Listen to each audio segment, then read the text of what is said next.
Was it worth going to Ollie's to pick up these comic books? Stay tuned to find out.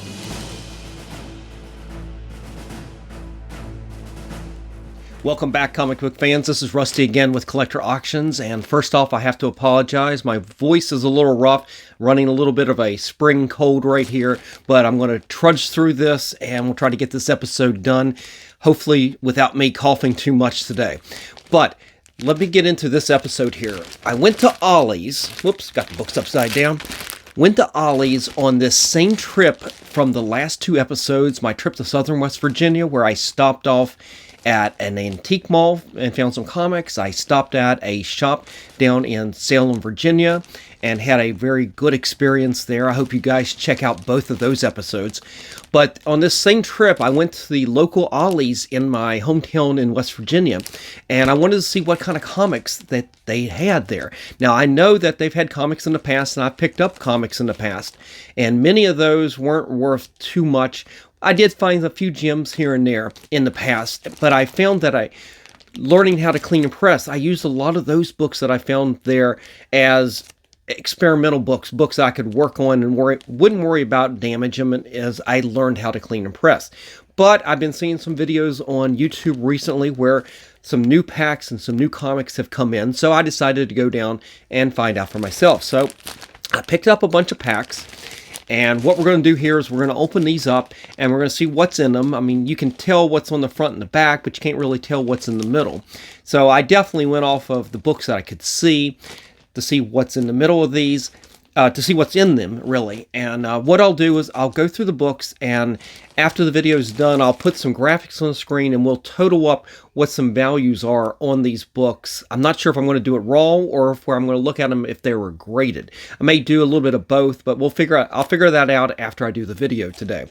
But before we begin, what do I always say? Hit that like button, slap the subscribe, and definitely hit that notification bell so you don't miss out on content like this each and every week, Mondays and Fridays at 10 a.m. Also, join me on Instagram where I end up selling a lot of my comic books. I have special deals there. Same name, Collector Auctions. You can always DM me if you see any books on there, or if you see any books on this channel. Reach out on Instagram. You can do it on Facebook, same name, Collector Auctions, or my eBay store. I've got links in the description on this video. But I also, like I said, I sell on eBay, but the prices have to be a little bit higher because of those high fees that you get on eBay. So definitely Instagram is the place to look for some of the special deals that I've got going on. So that's it. Let's get into these books. All right, so let's get into the books here. Now, I ended up picking up 6 packs here, and I kind of went off of the books that I could see. And as you could see right here, the first one on top has an X-Men #1 by Jim Lee. This is the Magneto cover, and that's usually one of the most popular covers.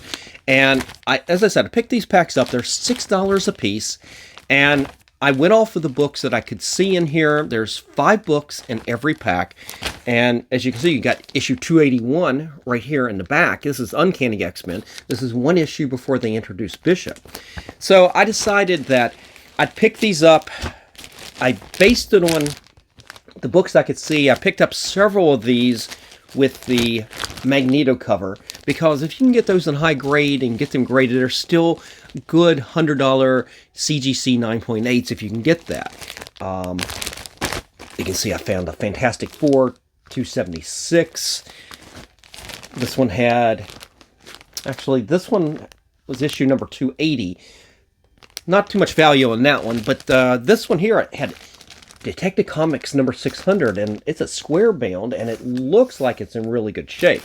So I decided that I'd pick these up and see what kind of books I'd find in them. So let's just open them up, and we'll go through them, and we'll see what I find. I'm going to try to give you values as we go along on the screen, because I'm not going to have the values right here on hand, but I'll look them up, and I'll put the graphics up here, and we'll do a running total of what these books maybe run for. I'm not sure if I'm going to do it as a raw or as a 9.8, because most of the time I do values on if I get things graded. And that's usually where I find my true values on books and everything. So let's just go through this and see what I found. As I said, we found Detective Comics number 600 and square bound, and just a quick look of it looks like it needs a little bit of cleaning on the back, but it looks pretty clean. The spine looks really good. We've got Justice League number 18. Captain America 356. This has got the Red Skull's daughter, Sin, right there. Now, I don't think they called her that at that point.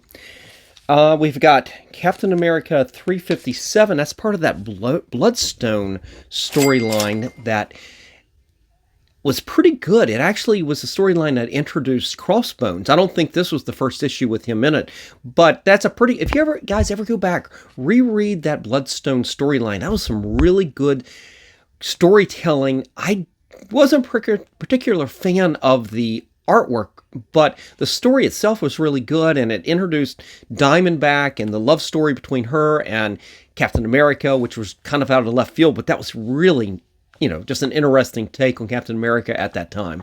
But a really good story with the Bloodstone, especially since they reintroduced the Bloodstone, or introduced the Bloodstone in the Werewolf by Night in the MCU. So that is, I don't know if they'll ever connect any of this together or not, but interesting. And then I got a Detective Comics 676.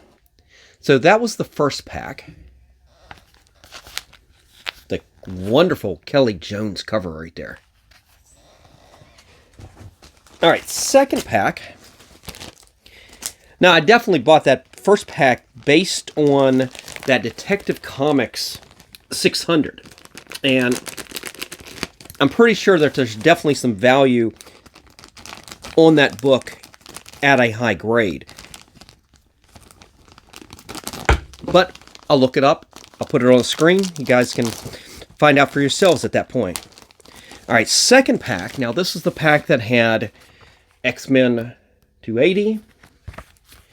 And it had a Untold Tales of Spider-Man number 7. Not a lot of spec on either of those two books, but we'll see what we found. I was trying to find something that was a little bit different.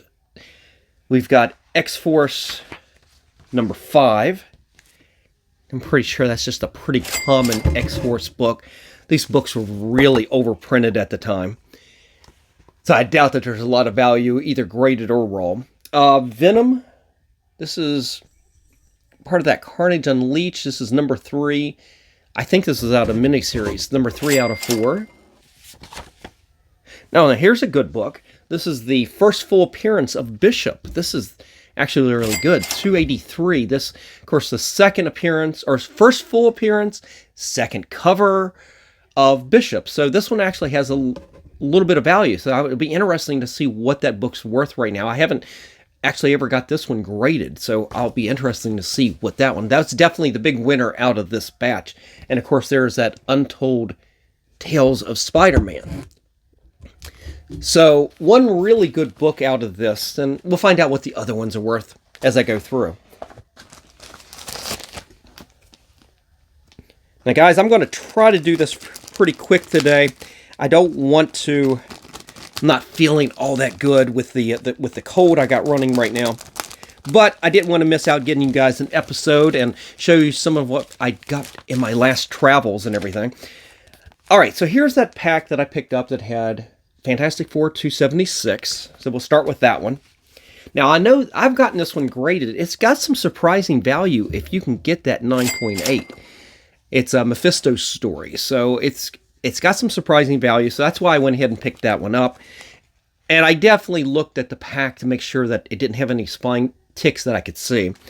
The other side had Tales of the Legion Superheroes. This is 314. Here's an issue of Robin, number 18, by Chuck Dixon. Sleepwalker, number 23. And William Shatner's Tech World, number 10. Now, there's a winner for you. I think we got some quarter bin books, definitely in this one, but that Fantastic Four was the reason I bought that one. Not much else in this pack, I don't think. All right, next pack, another one of those X-Men Magneto Jim Lee covers. And then we had issue number 278. Looks like a Paul Smith cover. I wonder if that's who did that cover. Okay.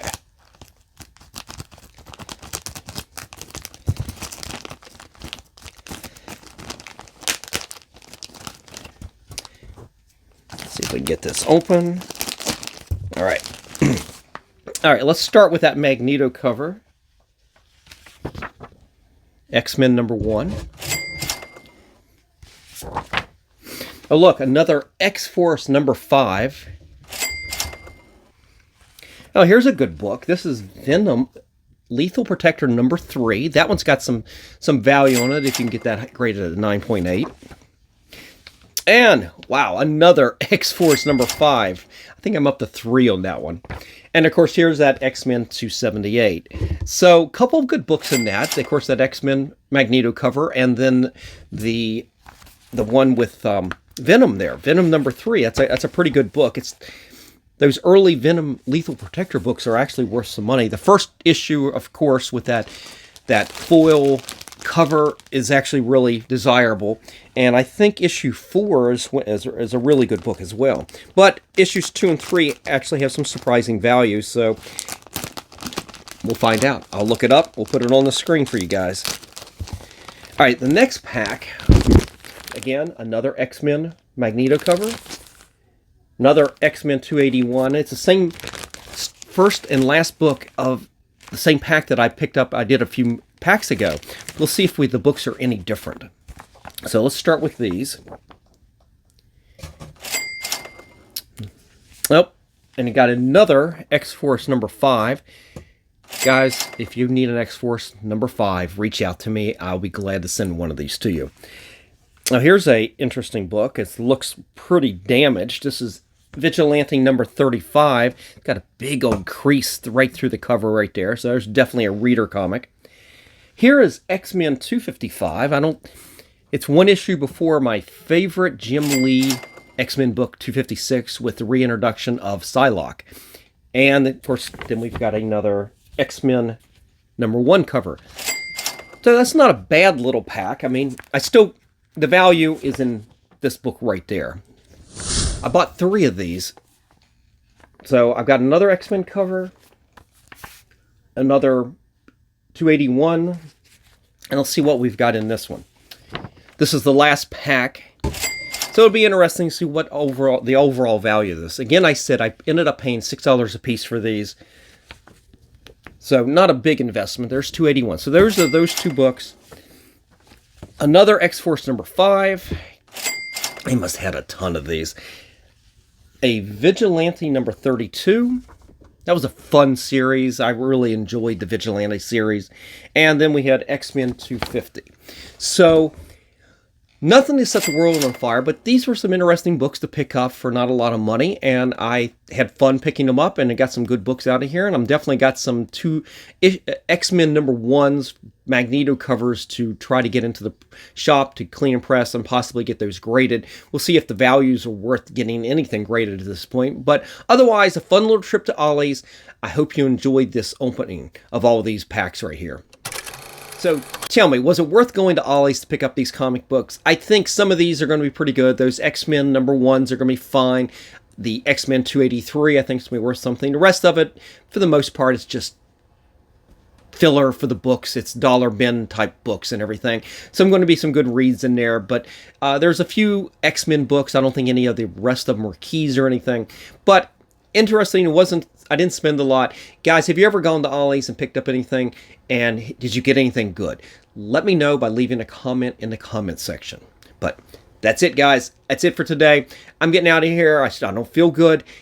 Hopefully by Monday, I will be feeling better and we'll have a new episode and we'll be going over some other books I've been picking up from Heritage Auctions, my local LCS, whatnot, eBay, different sources, things like that. We'll just go over the different books that I've been picking up lately for speculation, whether it's for the PC or for resale. So that's it, guys. Take care. Thank you for watching. And remember, every comic has a story.